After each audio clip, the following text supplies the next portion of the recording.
Leader of the opposition आसानी से आ जाएगा। यही तो मकसद था, और यही तो इसकी ये सारी जो काविश थी वो यही थी कि इन्हें एक ऐसा कायदे हिस्से इख्तलाफ चाहिए था जो अंगूठा लगा सके और उनका जो एजेंडा है उसको आगे बढ़ा सके। आगे जो मरकज में निगरान सेटअप आना है, वो जो आईन में गुंजाइश है कायदे हिस्ब इख्तलाफ और कायदे ऐवान की एक मीनिंगफुल कंसल्टेशन की, आज वो दफन हो गई है। वो जो सारा कॉन्सेप्ट डाला गया था एक निगरान सेटअप का जो गैर जानिबदार होगा, इन वाकयात ने जो आपने देखा पिछले चंद दिनों में, उन्होंने उस कॉन्सेप्ट को दफन कर दिया है। लगता यही है कि ये अपनी मनपसंद सेटअप जो है केयरटेकर लाएंगे और अपने मनपसंद नतायज हासिल करने की कोशिश करेंगे। How will you stop them sir? आपकी पार्टी, आपकी जमात उनको अपने टारगेट अचीव करने से कैसे रोकेगी? देखिए, तरीका एक ही है। हम कानूनी चारा जो कर सकते हैं हम करने का इरादा रखते हैं। हम अवामी सतह पे पब्लिक ओपिनियन को जो मोबिलाइज कर सकते हैं हम करने की कोशिश कर रहे हैं। अल्टीमेट फैसला जमहूरियत में अवाम ने करना है। अवाम देख रही है क्या हो रहा है, अवाम देख रही है क्या खेल खेले जा रहे हैं।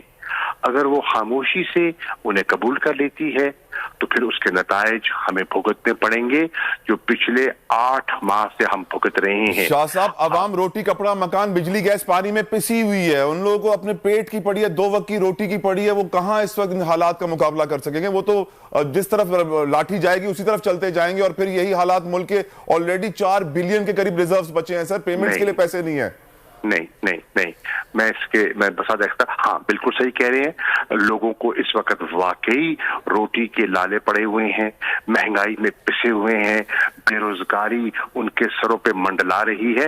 ये बिल्कुल दुरुस्त है, मैं आपसे इत्तेफाक करूंगा। लेकिन इसके बावजूद आवाम की एक राय है और वो अपने वोट के जरिए उस राय का इजहार करते हैं। जिस तरह 17 जुलाई को नून की हुकूमत पंजाब में होने के बावजूद उन्होंने लोटों को और नून के उम्मीदवारों को, पीडीएम के उम्मीदवारों को मुस्तरद किया था।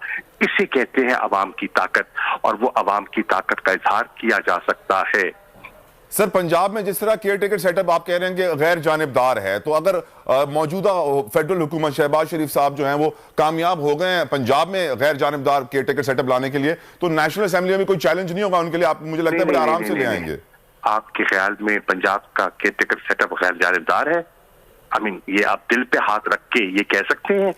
बायस है सर, जानिबदारी का मुजाहरा कर रहा है, इसीलिए वो गैर जानिबदार नहीं है आपका, इसीलिए एहतजाज है। तो पॉइंट ऑफ सेइंग जैसे सर कि अगर वहां कामयाब होगा तो नेशनल असेंबली में भी कामयाब हो जाएंगे। आपने लफ्ज इस्तेमाल किया कि गैर जानिबदार है, इसलिए मैं उसकी मुझे जरा ताज्जुब हुआ।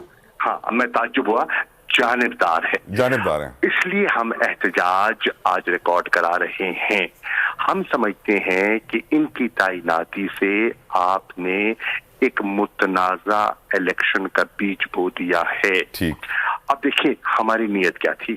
हम एक वाकयातन शफाफ इलेक्शन की ख्वाहिश रखते हैं और हमने एक गैर जानिबदार सेटअप लाने की कोशिश की जहां हमारा अख्तियार चला। मिसाल के तौर पर खैबर पख्तूनख्वा, जो आज वहां के निगरान वजीर आला वो बने हैं, वो हमारा तजवीज कुनंदा नहीं था। वो अपोजिशन से नाम आया क्योंकि नाम अच्छा था और हम समझते थे कि उनमें एडमिनिस्ट्रेटिव कैपेबिलिटी भी है, उनकी शोहरत भी अच्छी है और वो शफाफ इलेक्शन करवाने की एहलियत रखते हैं। हमने रुकावट नहीं डाली तो हमारी नीयत का किया।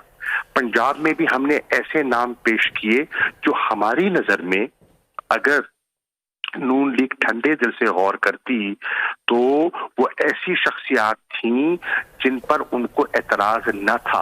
वो उनके साथ काम कर चुके थे, वो उनके साथ चीफ सेक्रेटरी रह चुके थे, प्रिंसिपल सेक्रेटरी रह चुके थे, कैबिनेट सेक्रेटरी के तौर पे काम कर रहे हैं। अच्छी शोहरत वाले लोग थे, उनके पास एडमिनिस्ट्रेटिव एक्सपीरियंस था, नॉलेज थी और वो शफाफ इलेक्शन करवाने की सलाहियत रखते थे। लेकिन उन सबको रद्द कर हो गया और हुकूमत के परवरदा लोगों ने राइट। नायब सदर पाकिस्तान तहरीक इंसाफ कुरैशी साहब, thank you so very much for giving us your precious time. उम्मीद करते हैं कि मुल्क के हालात बेहतरी की जानिब जाएं, लेकिन जो इस वक्त फैसले किए जा रहे हैं, जिस तरीके से इस्तीफे मंजूर किए जा रहे हैं, फ्रेंडली ऑपोजिशन लीडर आएगा, पब्लिक अकाउंट्स कमेटी का चेयरमैन भी फ्रेंडली होगा।